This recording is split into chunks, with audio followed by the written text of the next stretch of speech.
È l'alba, in via Pagnana a Castelfranco gli istanti drammatici dell'omicidio che si è consumato dopo una serata nella discoteca Playa Beach Club.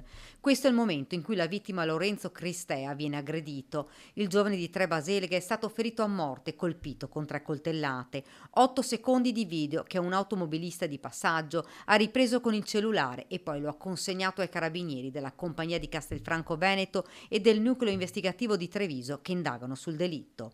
Nelle immagini i giovani si trovano vicino al fossato, poi qualcuno cade, tornano sulla strada, il clima teso. In questo fotogramma l'aggressione. Si vede uno degli arrestati che porta il braccio dietro come a voler sferrare il colpo. Una violenza che termina con il disperato tentativo degli amici di portare la vittima e gli altri feriti in ospedale.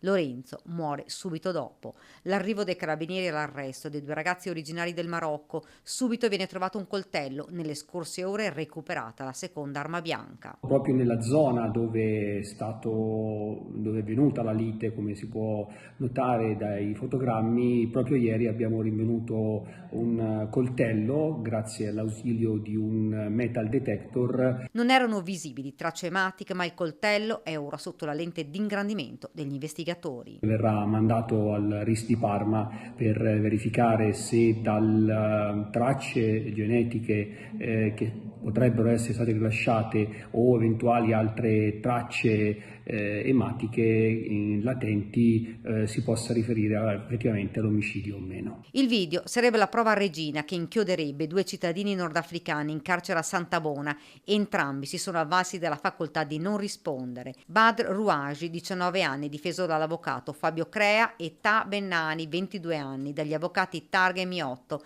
devono rispondere di omicidio volontario, tentato omicidio, lesioni aggravate e rissa.